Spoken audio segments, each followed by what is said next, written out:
Namaste. I'm with Dr. Das again for a very important episode, starting with Ātmā. Pranam to you. Namaste, Rajesh. So, the Ātmā being the most foundational principle deserves a nice, solid episode. Yes. So, tell us about the Ātmā. Yes, Ātmā is the foundation of spirituality. Sometimes people translate Ātmā as soul, sometimes spirit. So, spirituality comes from that. In Sanskrit, we call it Adhyatmavad. Means the field, philosophy, practice, theory which relates with Ātmā.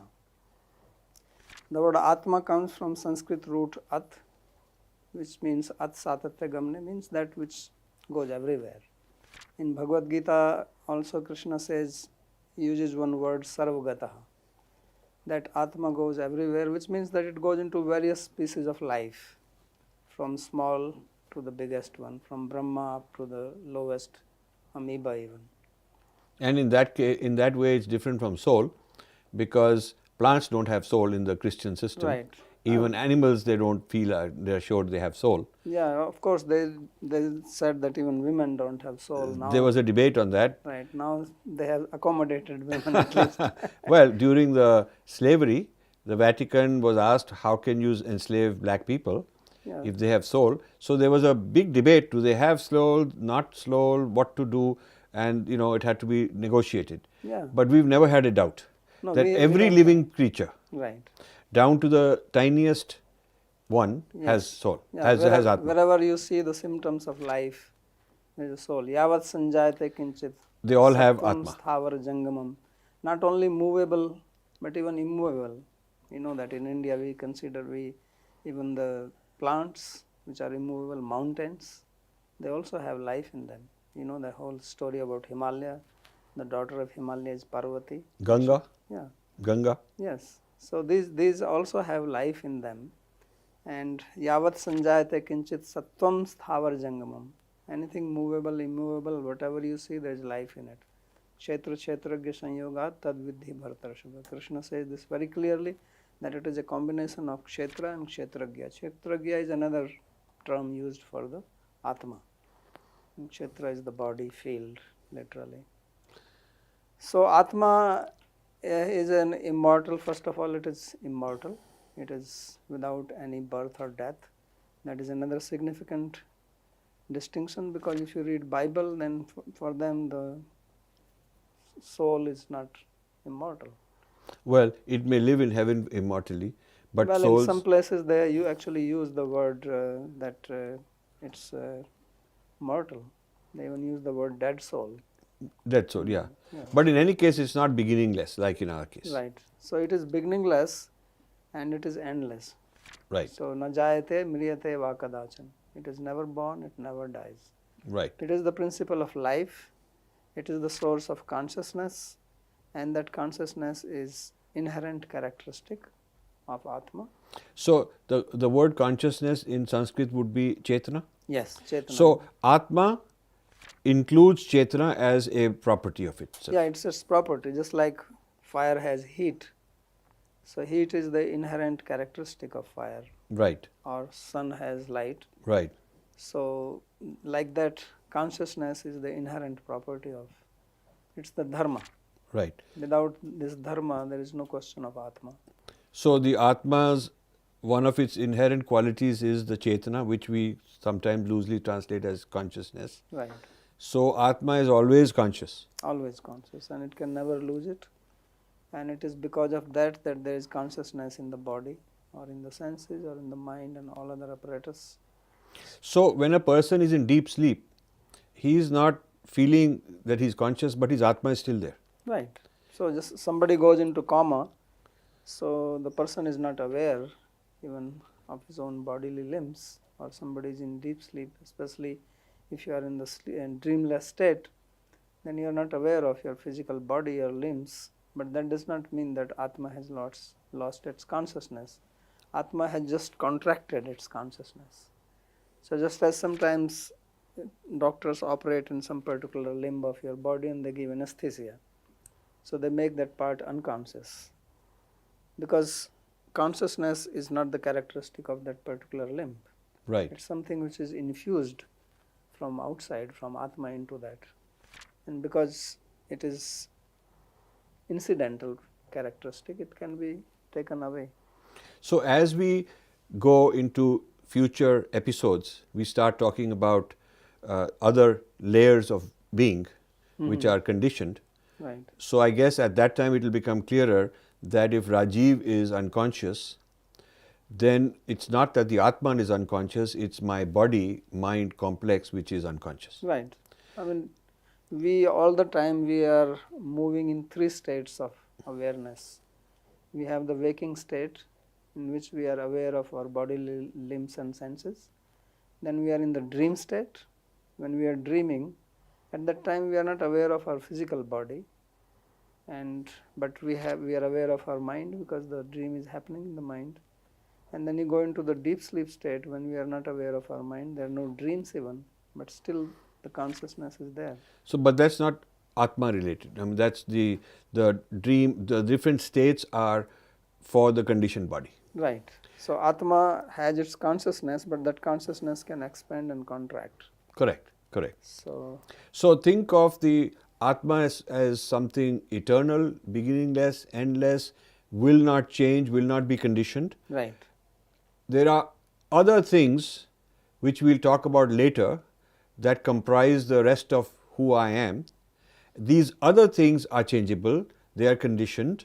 These other things, sleep, dream, all of that, but Ātmā doesn't. Right. So to understand Ātmā itself, one has to understand it as it is, which is a pure existence, Right.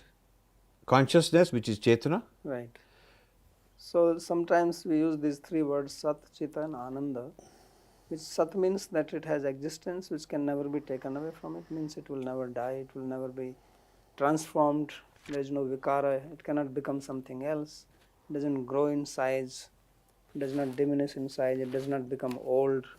So all these kinds of transformations do not happen in Ātmā. And it is conscious, which means that it can acquire knowledge. And Ananda means that it is free from suffering. There is no suffering in the Ātmā. That's why when a person goes into the deep sleep state, even if the person is suffering when he is awake because of some ailment, some disease, some pain in the body, in the deep sleep, you don't have that pain because Ātmā doesn't have any pain. No pain or material pleasure even can touch Ātmā. So whatever I'm thinking, whatever I'm feeling, pleasure, pain, etc., is not Ātmā. It's all in the mind. It's all in the conditioned. We are so far just introducing one thing at a time. We don't want to get ahead and talk about all the other vocabulary which we will come to. So right now all we are saying is there is Ātmā and then there is this conditioned complex, Right. which we will discuss what it is, details later. But the conditioned complex is what we feel I am. I feel I am that rather than feeling that I am Ātmā. Right. And that's the whole problem of the human being, that we are not properly self-identifying as the Ātmā, we are identifying with this other complex. The acquired system. So what has been acquired, what is conditioned, we are falsely identifying that as the self rather than the Ātmā. So we want to just differentiate these two things, Ātmā and conditioned side of the self, conditioned side of the being, and then we'll go layer by layer and describe what the conditionings are and what those different. I can give one example to make it more Sure. clear. Just like you have a car. So car has tires, it has steering, it has engine, it has fuel injection system, you have a gas tank. But all this whole thing works because of the battery. The current is supplied by that. And when you connect this whole system to the battery, then the current flows into everything. You know, you have your dashboard that lights up as soon as you turn on your key, and then it starts working. But if you remove the battery, the whole system may be very good. It may be Mercedes or whatever, company, nice car. But without battery, it won't move an inch. It may have a lot of gas in it. So like that, Ātmā is that which is supplying the electricity. That is the consciousness, the Chaitanya. The Chaitanya. Yeah. So Ātma's, it's not that Ātmā needs to get Chaitanya from somewhere, it's built-in character, it's built-in tattva, its property has Chaitanya. Right. And it is this Chaitanya that flows into all the other parts of the being to give them life and to give them whatever qualities and properties they have. Right. So of course in case of the battery it gets exhausted after some time. In case of Ātmā, the consciousness does not get. There is inexhaustible Chaitanya. Right. The It's like eternal battery. It's an infinite supply of Chaitanya. Yes. So Ātmā is itself immortal and its Chaitanya is never depleted. Right. It is never depleted. This is the most important thing to understand. So Ātmā is beginningless, endless, built-in, infinite amount of consciousness in it. And the reason we don't feel ourselves that way is because we have identified with something which is the conditioned part of ourselves, Right. which is not the Ātmā itself. Yeah, so that is the misconception we are carrying. We are in a sort of delusion.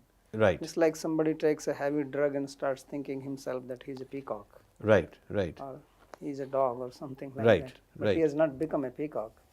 So in the same way, Ātmā is Ātmā always, and no harm can actually happen to me. Nobody can do any harm to me in any way. All the harm which they can do is only to my body. But because I identify with my body, with my mind, with my senses, then I start thinking it's happening to me.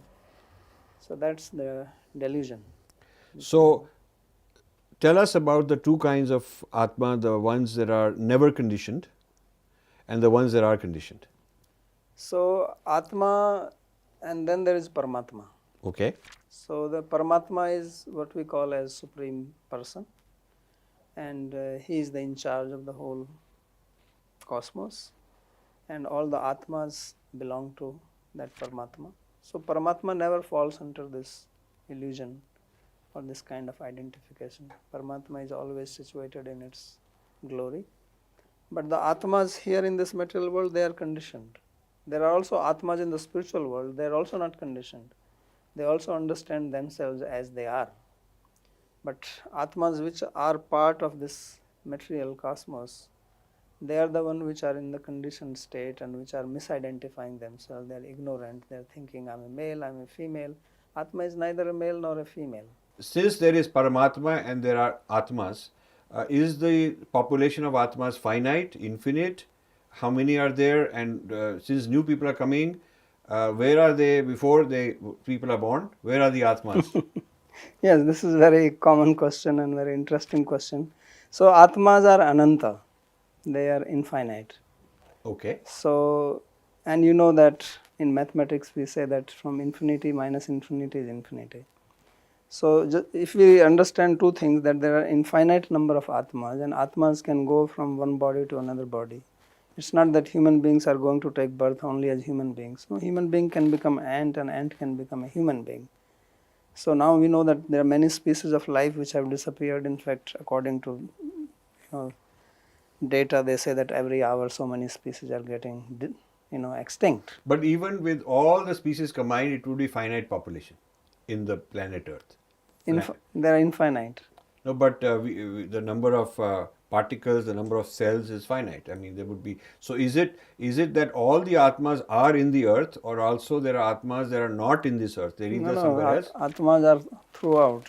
Throughout this cosmos, this universe. So even on the moon, even in the sun, inside sun planet, there are Ātmas. They have fiery bodies. There are Ātmas in the sun also. Yes. Okay. I mean, we science is still trying to search if there is a life on the other planets. But according to our scripture, there is life everywhere. All these stars and all these planets which you see in the sky, they are not created for nothing. There is life there. And according to law of karma, you are born in different places, but you have different types of bodies. Okay, that's my point. So there are some Ātmas which people like us would not recognize.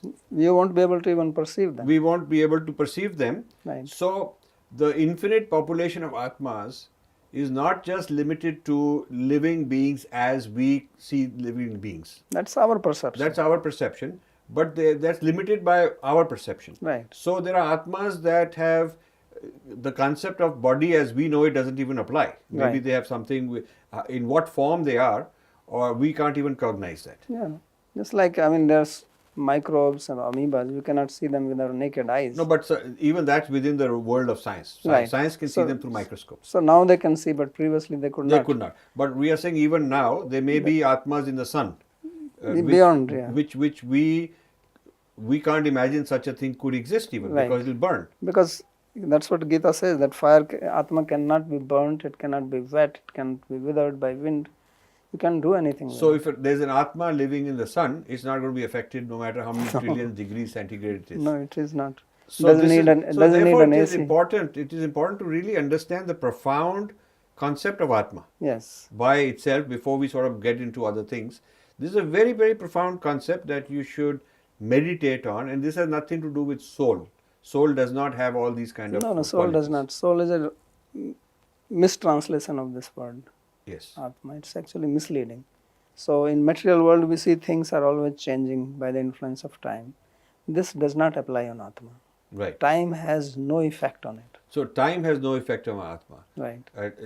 So it's the same Atma always, Always. and the conditioned existence is a separate thing from Atma. Don't want to bring it into this Atma episode. Deserves to be discussed systematically, one slice at a time, because that also is broken into many other things. Right. That is broken into Chitta and Prana and Ahankar, Manas, Buddhi, all of those we will come to one by one. And they are a whole complex of conditioning, and we are sort of misidentifying with that. Right. So we just want to differentiate between the Atma, which is the true self, and all of these other things. Atma and the rest. And the rest. Good.